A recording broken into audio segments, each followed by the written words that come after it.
Hi all and welcome back. Today I'm breaking down Monster Hunter Wilds 1 year after launch, focused purely on what has actually changed since release. No filler, no drama, just the information you need to decide if it's worth jumping back in. When Wilds launched, the reaction was mixed at best. The scale was impressive, but PC performance struggled, the campaign felt too easy, and a lot of basic systems felt more tedious than they should have. Later updates even introduced content like an underwater hunt that, let's say, wasn't good. So let's go over what actually changed. Let's start with performance. At launch, PC players reported unstable frame rates, crashes, and heavy VRM usage. Over the past year, Capcom steadily optimized the game.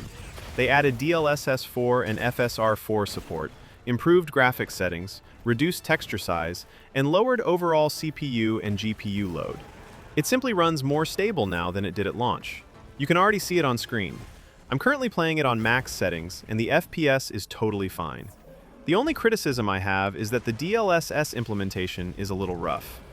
Now let's talk about the biggest issue after the performance: the difficulty.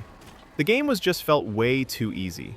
Armor skills were forgiving, supply access was generous, and the focus/wounds system let players stagger monsters constantly. Wins didn't feel earned. That was my biggest issue too, and the main reason I didn't play it nearly as much as Monster Hunter World. Capcom responded by expanding the endgame. Tempered 8-star monsters were added early.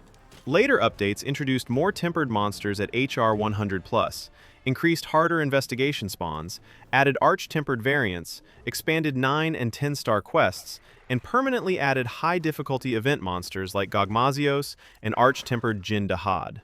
Quest timers and multi-target investigations were also adjusted so hunts don't end too quickly. They didn't change the campaign difficulty, which is a lost opportunity, but the endgame is significantly tougher now, which is a very good step.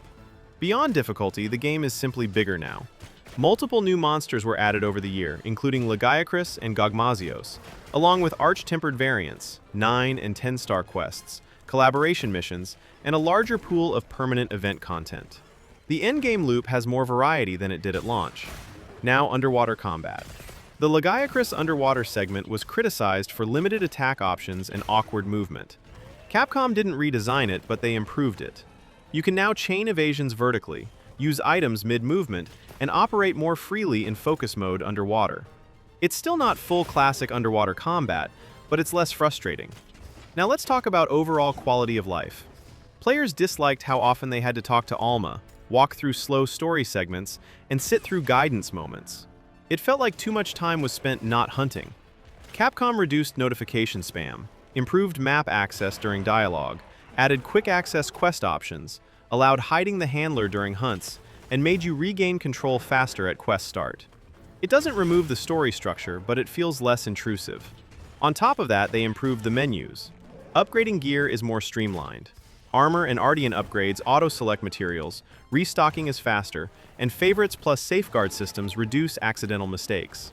Loadout management flows better, so searches refresh properly, and quest lists are clearer. It doesn't change combat, but you spend less time fighting menus. Another major change was event access. Originally, many event quests were online only and limited.